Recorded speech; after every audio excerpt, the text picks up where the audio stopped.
The Democratic Party that poor minorities have been loyal to for decades, including myself, all right?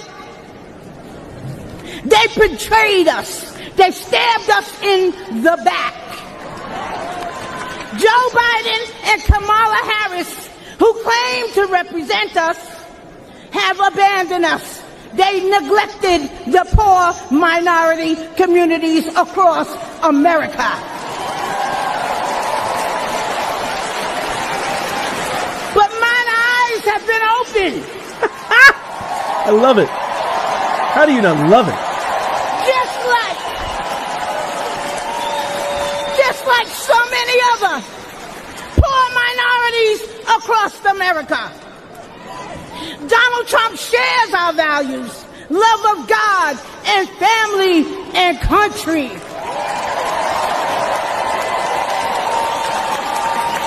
He's been a victim of the same corrupt system that I have been and my family has been. He is committed to providing economic opportunities, helping those suffering from addiction with long-term inpatient drug programs,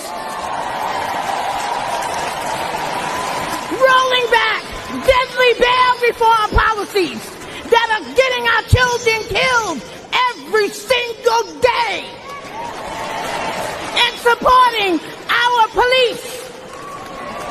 We back the NYPD. We back the blue.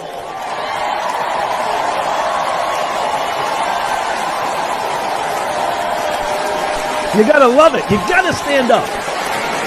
Let me know in the comments, what do you think of this amazing speech?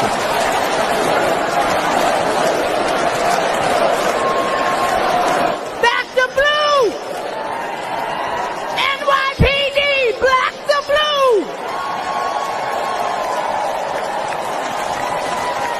Trump was right when he said, they're after us. He's just standing in the way.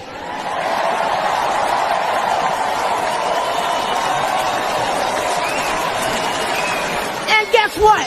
He always will. That's why I'm standing with him today. Let's make America safe again. Woo! And re-elect our Donald J. Trump. Look at that. He's beaming with pride and love. Respect. Thank you, and good night. Wow. How powerful was that? Now, I know I'm going to get a lot of people in the comments saying, no, I thought Vivek was better. No, I thought Ron DeSantis was better. I thought their speeches were phenomenal. I'll show small clips from each of those too, because I agree. I think they're fantastic.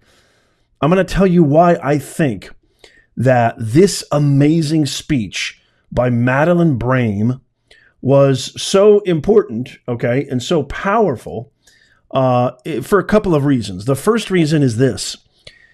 Most of these politicians who speak at these conventions throughout history, it's kind of known, I mean, you know this, I know this, most people know this. You know, when you pick certain speakers like senators, representatives, people who have been in government for a while, people who are looking to get reelected, people who are battling the incumbent or the president candidate, now turning all of a sudden over a new leaf and saying we must unite the party. Hint, hint, Nikki Haley. It's not their reasons for doing so are dubious at best. I'm not saying that they don't support the president. I'm not saying they don't support the nominee or the candidate. But what I'm saying is it comes across a little less authentic. And most of them are boring anyway, because they're just really kind of hollering talking points and kind of repeating the same thing that they all say over and over again, especially with the Hippocrats. That's my new name, by the way, for the Democrats, the Hippocrats, because their hypocrisy knows no bounds. This is an authentic, real human being in Miss Brame.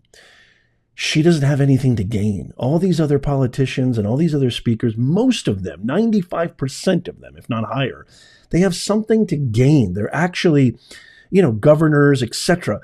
they're speaking really for themselves first. Let's just be honest. If we're really being honest, they're speaking for themselves first.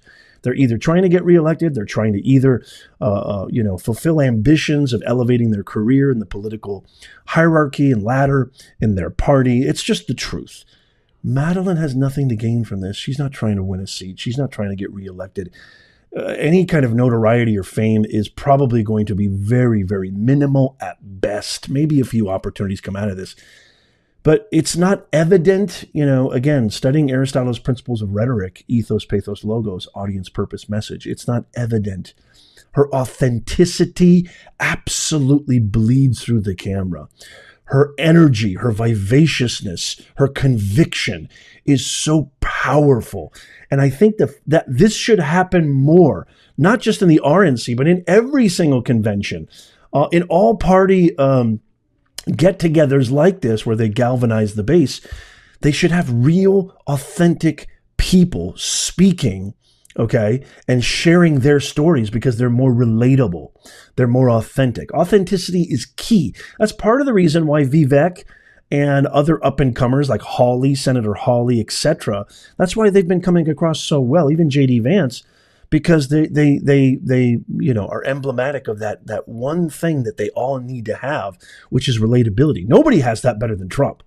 Like, Trump is so likable, has such a magnetic, charismatic personality because he's real. He doesn't read off teleprompters like Tombstone Biden does. And so but the risk is you get normal, quote unquote, whatever that means, people coming to these conventions and speaking, essentially non-politicians and people who don't have anything to gain. Most of them can't command an audience. They're not used to this type of platform, speaking in front of this many people. And I don't have to tell you that probably one of the biggest fears or phobias is public speaking. There was even one study, because I've actually used to teach public speaking at the university. I've cited this study to my students many times, that next to that actually public speaking in front of people is even higher on the fear scale than death itself.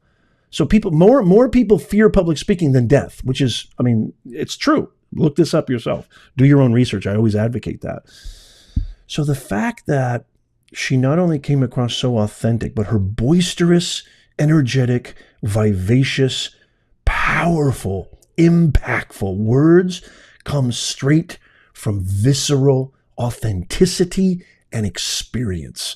That's why this is the greatest speech at the RNC by far, and perhaps even one of the greatest speech, if not the greatest speech, in convention political history. I'm willing to go that far because it comes from truism. It comes from a relatable place. It comes from actual experiential frameworks and roots. So absolutely love that. So powerful.